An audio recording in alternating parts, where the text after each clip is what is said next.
بسم الله الرحمن الرحيم. الحمد لله رب العالمين. اللهم صل على سيدنا محمد وعلى آله وصحبه وسلم. I ask Allah Ta'ala to grant us all the sincere intention and the proper comprehension of this knowledge. Allahumma ameen. So we are still explaining Hadeeth Jibreel. And in our last class, we mentioned that he asked the Prophet sallallahu alaihi wasallam about the time of the Day of Judgment, when it will take place.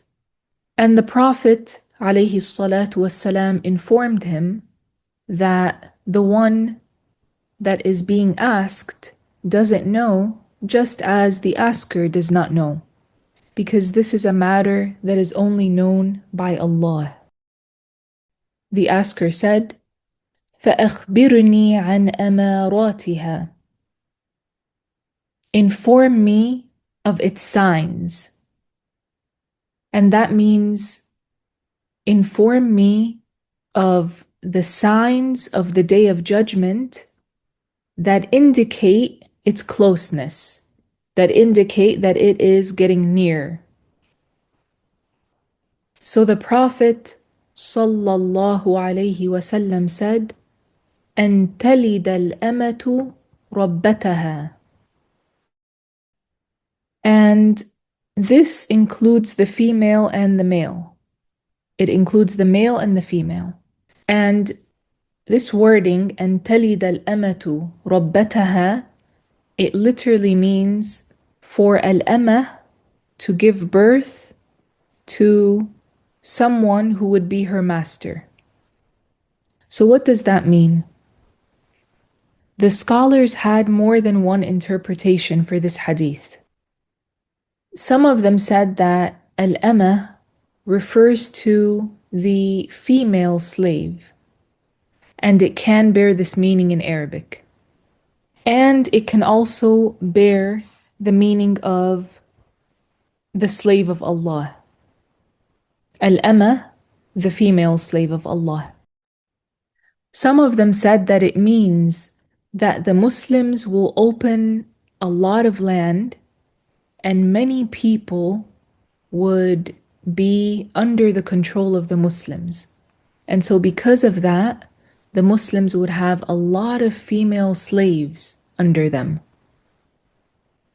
So some scholars explained the hadith by saying that if a man who owns a female slave has sexual intercourse with her, and this is permissible, and she gives birth, he impregnates her and she gives birth, then this child that is born, it would be born a free person. So whether that child was a male or a female, they would be like a master for their mother, because she is a slave and they are free. And subhanallah, this happened in the past. The Muslims conquered many lands, and because of that, they acquired many female slaves. And these female slaves gave birth to many children. And some scholars said this actually signals to something else. This hadith, it signals to something else. It means something else.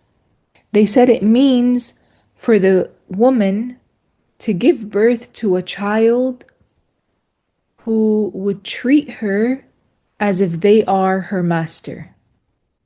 And so that child would be aaq. It means that they would treat their mother in a way as if they were her master, as if they owned her. So they would essentially be harming their mother a lot. And this means that many of the children would mistreat their parents and fall into al-uquq, which is severely harming the parent. And this is unrightful harm, of course, and it is amongst the major sins for someone to treat their Muslim parent in that way. The child should be obedient to the parent, whether that was the father or the mother, except in matters in which he is forbidden from obeying them. Except in matters which it would not be permissible for him to obey his parents. Like what? Like if they wanted their child to disobey Allah. So if the parent tells the child to do something which is disobeying Allah, then here they would not obey their parent. They would not obey their Muslim parent. Otherwise, in anything else, and other than this, they would obey them. This is to the extent that if a child wanted to travel, and it was the case that if they traveled, their parent would become severely harmed by that and very distressed, then it would not be permissible for the child to travel. The child would not be religiously permitted to travel. Subhanallah. Why? Because it would severely harm their Muslim parent. A man came to the Prophet sallallahu alayhi wasallam and said to him, جئت حتى أذهب معك للجهاد وتركت أبوي يبكيان. He said, I came to fight with you in jihad, and I left my parents crying. So the Prophet sallallahu alayhi wasallam said to that man, ارجع إليهما فأضحكهما كما أبكيتهما. He said, go back to them, to your parents, and please them like you made them cry. So he's telling him, do not come with me. Rather, stay with your parents and make them happy. Sallallahu alayhi wasallam. And this is to the extent, this matter of treating the Muslim parent well, it's to the extent that some of the scholars said, لو عمل الولد مع أحد أبويه معصية تعد من الصغائر بالنسبة لغير الوالدين فهي في حق أحد الوالدين كبيرة. They said, if a child fell into a sin in dealing with one of their Muslim parents, they committed a sin that would normally be considered a small sin had they done it while dealing with anyone else, then when it comes to dealing with the Muslim parent, it would be an enormous sin. That sin, which is usually a small sin, it's normally a small sin had you done it with a different person, not your parent. With the Muslim parent, it would be a major sin. Subhanallah. So the child should treat each of their parents in a very good way. And as we said, this is except if they order the child to disobey Allah, to commit a sin, to do something that is unjust. And yes, some parents do that. Many parents, they get their child to commit a sin. At times, the mother gets the child to commit a sin against the father, and vice versa. The father might get the child to commit a sin against the mother. Subhanallah. In a situation like that, the child is not permitted to obey either of them. When it comes to disobeying Allah, you do not obey anyone in that. That's why the scholars said لا طاعة لمخلوق في معصية الخالق. There is no obedience to a creation in what entails disobedience to the Creator. So the matter of treating the parents well, the Muslim parents, and fulfilling this great right that they have on the child is huge, subhanallah. It's huge. Our master Abdullah ibn al-Khattab, may Allah raise both of their ranks, he married a woman one time. And subhanallah, our master Umar, may Allah raise his rank and benefit us by him, radiyallahu anhu, he did not like her. So he said to his son, divorce her. And Abdullah, he didn't divorce her because he liked her. His heart leaned towards her.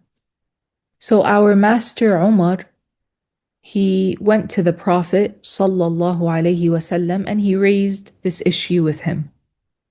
So the Prophet sallallahu alaihi wasallam said to our master Abdullah radiyallahu anh, obey your father, divorce her. And that is even though she did not do anything harmful to our master Umar or to Abdullah himself. She didn't do anything harmful. She didn't do anything bad. Subhanallah. So the situation was that our master Umar, he didn't like her. So the Prophet told Abdullah to obey his father. And I think this highlights very clearly the status of the Muslim parent. And when they order the child to do something, as long as it is not committing a sin, they need to do it. They should do it. They should do it. And there is the story of the 3 people who were in a cave and a rock fell and it blocked the entrance of that cave. So each one of those people, he made dua and he made tawassul. He did a tawassul. Yani he asked Allah by the status of a good deed that he had done previously. And this is something permissible to do. This is something permissible to do. It came in the Hadith that this is something permissible to do. So imagine asking Allah by the status of Prophet Muhammad sallallahu alaihi wasallam. If you can do that with the good deeds and they are creations of Allah, what about doing that by the status of Prophet Muhammad and he is the best creation of Allah? Allah gave him the highest rank out of all the creations. So asking Allah, Ya Allah, grant me such and such of the good. I ask you by the status of Prophet Muhammad alayhi salatu wassalam. This is permissible. This is permissible. So these people, they supplicated to Allah by a good deed that they had done in the past. Like, oh Allah, if I had done such and such deed truly for your sake, then protect us from this situation.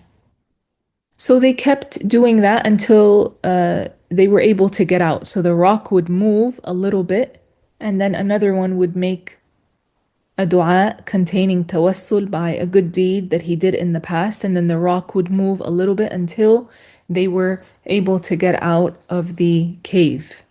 So one of those 3 people, he said, I had a father and a mother, and whenever I milked my animals at night, I would not give the milk to anyone until I gave it to my parents to drink first. One time I milked the animals and I went to my parents and I found them asleep. And my children were at my feet asking to drink from this milk. When they say my children were at my feet, it means they were small, like very small young children. So you can imagine they're asking for milk because they're hungry too. He said, so I continued waiting, standing there until my parents woke up. Then they woke up and I gave them milk to drink. So he asked Allah Ta'ala by this pious deed, by this righteous deed that he did, and subhanallah, Allah made that rock move, making an opening in that cave. Because this was a sincere, good deed that he did. Some of the people nowadays, they treat their mother or father, or perhaps both of them, as if they are servants to them. As if they are servants to them. One would say to them, wash my clothes for me. Make me this food. Give me a cup of water. Can you bring me a glass of water? Or bring me that thing. Or they tell their father, for example, do such and such for me. That is, they are using their parent to serve them. They are using their parent to serve them. Our Shaykh, Shaykh Abdullah, rahimahullah ta'ala, wa nafa'ana Allahu bihi, he said, لو كان الإنسان يأكل الطعام لا ينبغي أن يقول لأمه أو أبيه ناولني كذا. He said, if a person was eating food and let's say, for example, he was sitting at the table or on the floor with his parents. So the Shaykh said, if the person was eating food, he should not tell his mother or father, hand me this. He said, this is not a good thing. Or even if he was eating alone and they were in the kitchen, for example, and he said, hand me this, give me this, pass me this. This is not something good to do with the Muslim parent. What the person should do is get it himself. One of the sheikhs in Al-Habasha mentioned a story that happened to one of our teachers. And this sheikh from Al-Habasha, he said that one time he went with a Sheikh Abdullah to see his mother. And this was during Hajj, during Al-Hajj. And the mother of Sheikh Abdullah had went to Hajj at that time. And Sheikh Abdullah had not seen her in a very long time. He hadn't seen his mom in a long time. So that Sheikh, that other Sheikh from Al-Habasha, and Sheikh Abdullah, and other people with them, they went to the house where Sheikh Abdullah, his mother, was staying, or where she was at. So they addressed her with as-salam. They gave salam and they sat down. So they said, we were talking to her, then we noticed that Sheikh Abdullah was still standing. We all sat down, but Sheikh Abdullah, rahimahullah ta'ala, he was still standing. So we said, why didn't you sit? So the Sheikh said, ما قالت لي أمي أقعد. My mother did not tell me to sit. And he wasn't a child. Sheikh Abdullah was a man. He said, my mother didn't give me permission. She didn't tell me to sit. So then she told him, sit. So he sat. Subhanallah, he was waiting. He was waiting for her to tell him, and then she told him, sit. So he sat down. This is an example of the respect that the child should have towards his Muslim parents. And subhanAllah, our teachers said that in our days, this type of respect, this level of respect, it's as if it is non-existent. We've probably never seen anyone with that level of respect. Have we? Allah knows best. I don't know if any of you have seen that level of respect. Subhanallah. Genuine, not to show off. Sheikh Abdullah is a sincere person. He's doing that genuinely. That's really how he is. Perhaps nowadays, if someone even did something like that, perhaps in some gatherings, people might make fun of the person because it's so rare to find someone do something like that. It's extremely rare that some people would find it very strange. Although this is the respect that the child should have towards their Muslim parents. And it's a level that one can attain. One can work until they are genuinely like that. Subhanallah. If they have their Muslim parents alive, then one should do as many good deeds with them as they can. And one of the best things that you can do for your parent is to teach them if they haven't learned, especially if they haven't learned, is to remind them of the good. Remind them to work for their hereafter. Remind them to do the good deeds, to increase in doing the good deeds, to perfect their worship, to attend the sessions of knowledge. Subhanallah. That's one of the best things that you can do for your parents. And make dua for them, of course. Some parents, you advise them, and you advise them, and you advise them, and you even get others to advise them. And they don't listen. They don't want to learn. There are some parents like that. They don't want to learn. May Allah, the Exalted, guide them. Allahumma ameen. Whoever is like that. And some of them, subhanallah, they may not have humbleness. There are some parents that have arrogance. They don't have humbleness. And so it's not easy to teach someone like that who has arrogance and who sees themselves as if they know everything, or as if they know a lot of things, and who are you to teach me? You can try with people like that, and if they're not listening, if they're not complying, yani, what can you do? You want the best for them, but what can you do? You can make dua. You can make dua. And Allah, the Exalted, has power over everything. Subhanallah, it is so sad. I've seen people like this in the past. And it makes you just think they will regret it so much when they see the angel of death.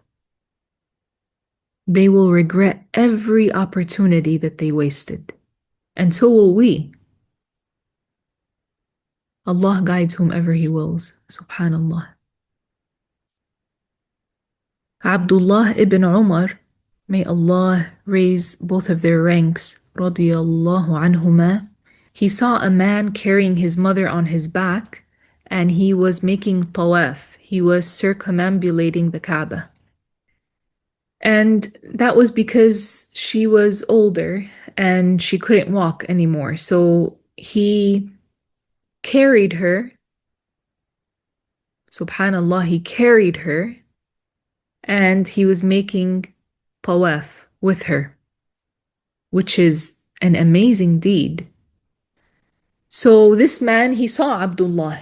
He saw Abdullah ibn Umar, and he said to him, "Tura anni waffaytuha haqqaha?" He said, Do you see that I have paid her back by this deed? So Abdullah said to him, وَلَا بِطَلْقَةٍ. He said, not even for one contraction that she had while giving birth to you. Not even for one contraction. And even if the parent mistreats the child, we are advised not to respond with mistreatment.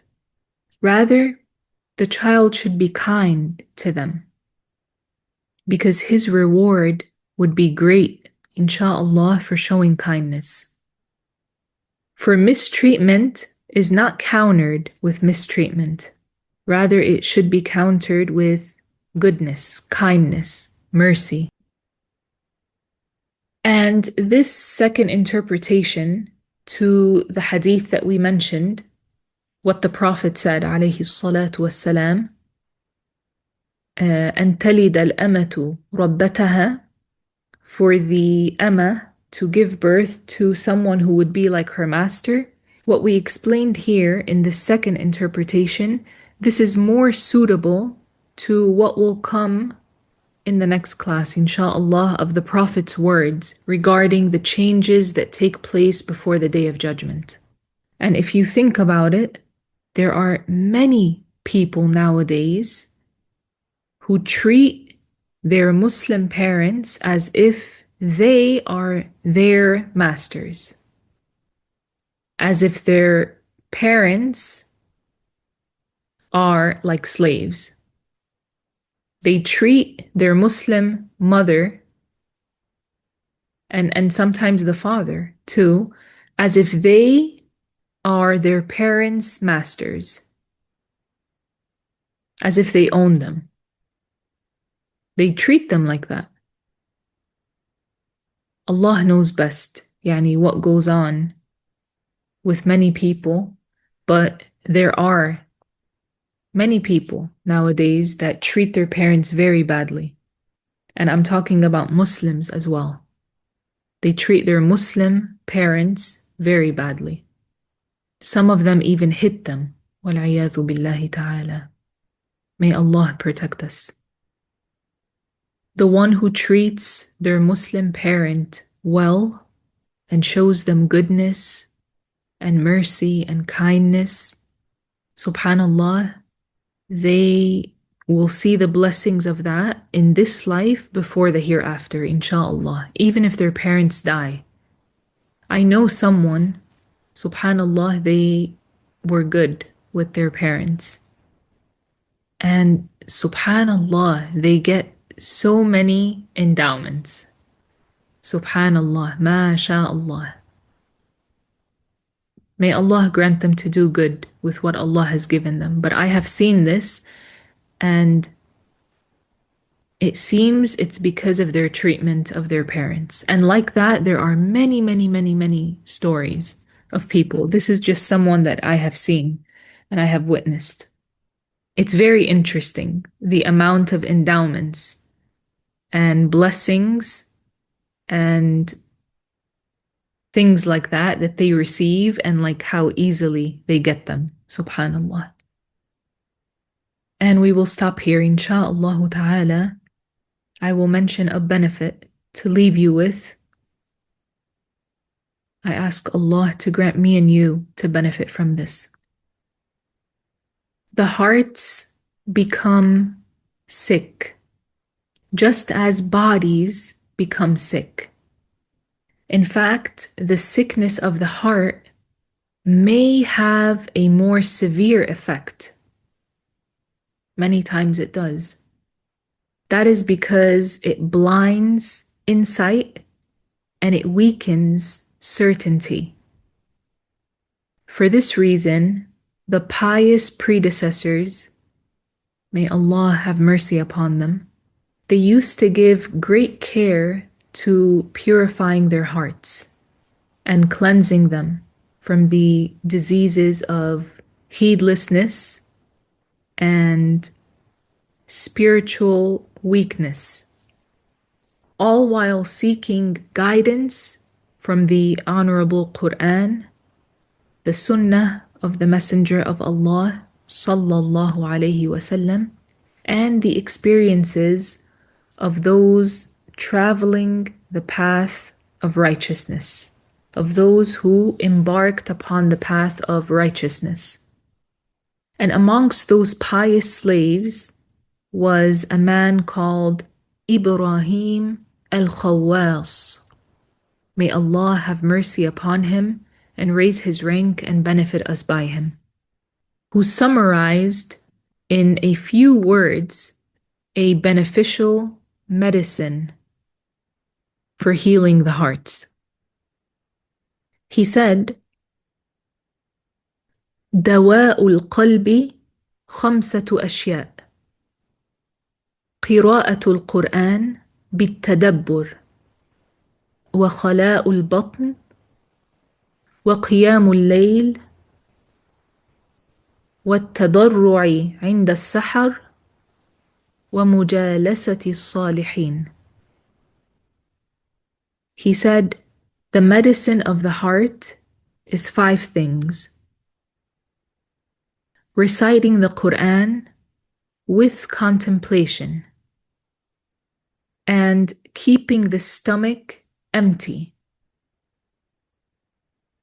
and praying at night, and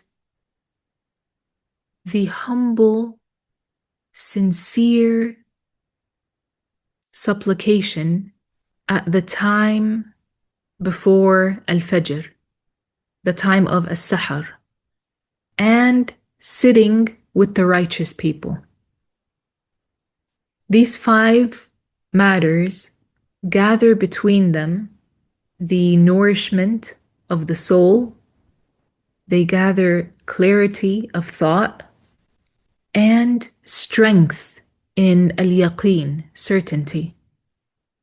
So the first one, reciting the Qur'an with contemplation, and I want to mention that it is important if someone is going to recite the Qur'an or to read from the Mus'haf, the book of the Qur'an, that they have acquired what they are reciting by at-talaqqi, in the proper way from a teacher, which means they have recited on the teacher and they have gotten their recitation checked, and they know that they are reciting correctly. This is important. Otherwise, a person might make mistakes in reciting, and that would be sinful. That would be sinful. There's a proper way to recite the Qur'an, and one needs to learn that from the reliable teachers. So reciting the Qur'an with contemplation, because the heart is rectified by reciting the Qur'an. The heart is fixed by reciting the Qur'an, and its rust is cleared away by reciting Kalamullah, the speech of Allah. And here, that means that which refers to the eternal speech of Allah. Because as you all know, the eternal speech of God is not a language, it's not a letter, and it's not a sound. It is His attribute which has no beginning and no end. It's not Arabic, and it's not any other language, and it's not a sound. What Allah revealed in the Mus'haf is a language. It was revealed in Arabic, and it's recited with a sound, and it has letters, and so on. It is not the eternal speech of God. However, it refers to the eternal speech of God. Eternally, for example, Allah ordered us to pray. And in the Qur'an, it's mentioned that Allah ordered us to pray. But Allah the Exalted does not speak a language. His speech is not like the speech of the creation. But no one authored the Qur'an. It was not authored by a human. It was not authored by a jinn. It was not authored by an angel. It was revealed by Allah. And so we say it refers to the eternal speech of God. So reciting the Qur'an while reflecting and contemplating is something that is a medicine for the heart. It really benefits the heart for the one who does this properly and sincerely. The second one is keeping the stomach empty, and that means eating less, reducing the amount of food that one eats, that one consumes. And that is because excessive eating, and we probably all know this, it produces laziness. It produces laziness. Haven't you ever felt that energy that comes when you're fasting? I know that if a person is not used to fasting, or if they have some condition as well, there are different reasons, but they might get tired or they might feel really thirsty and so on. But you've probably experienced those moments or those days where you feel very energized, even while fasting. Subhanallah. Eating a lot does the opposite. Eating a lot slows the person down. It makes you feel sluggish. Subhanallah. When the food settles in the stomach, it does something, and something rises in the stomach, and it makes the person feel even sleepy at times. You get sleepy, you get sluggish, you get lazy. So eating a lot, excessive eating, it produces laziness, and it usually covers the heart. It puts a covering on the heart. And subhanallah, you can feel that. You can feel like as if things are not as clear. You feel a bit cloudy. And it prevents the heart, that is excessive eating, it prevents the heart from being affected by the admonishments, advices, wisdoms that a person hears. And if you are affected, you won't be as affected had you not had all that food in your stomach. So this is one thing that helps to purify the heart. Number 3 was praying at night.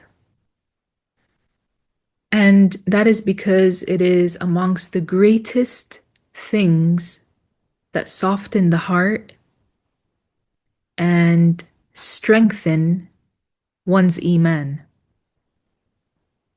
And it is the habit of the righteous people throughout time.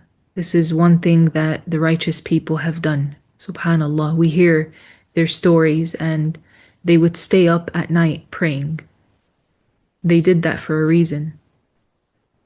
There is a lot of benefit that comes to the one who does that. May Allah make us amongst those people who do that. Allahumma ameen. And the next one was humble supplication at the time of as-sahar. And this time, as-sahar is the last third of the night, and it is a very blessed time because it is a time of descending mercies and answered supplications. And it is a time when the slave is usually closer to obedience of his Lord, while being in moments of seclusion and intimate supplication. And making dua at that time is very powerful. The dua is answered. Also, another thing to mention about just being awake during that last third of the night there are special mercies that descend upon the people that are awake at that time. And at times, you might experience that your state, that your situation has moved from one state to a different state, to a better state. And it would be because you made yourself available during one of those nights, for example, or you make yourself available during that time, that last third of the night. And you make dua and you're up, begging Allah, seeking His forgiveness, crying, pleading, all while being sincere and humble. And the fifth one is sitting with the righteous. And that is because the righteous companionship reminds the person of Allah. Yani it reminds one to fear Allah, to obey Allah, to rush and fulfill the good, fulfill the obligations and refrain from the sins and do the good deeds in preparation for the hereafter. So that type of companionship, it helps one upon goodness. And it becomes a cause for the strengthening of one's iman as well. I ask Allah to facilitate these 5 things for us. Allahumma ameen ya Rabb. And I ask Allah to protect us from their opposites, yani, to protect us from not having these 5 things. May Allah grant us to have these things in our life and to benefit from them for our hereafter. Allahumma ameen. So if the slave adheres to these 5 matters, he will have, insha'Allah, and she will have, insha'Allah, a sound heart, one that is alive with the love of Allah, and a heart that is prepared and ready for special blessings and special situations and special merits, and one that is far from hardness caused by heedlessness and sins. We will stop here, insha'Allah ta'ala.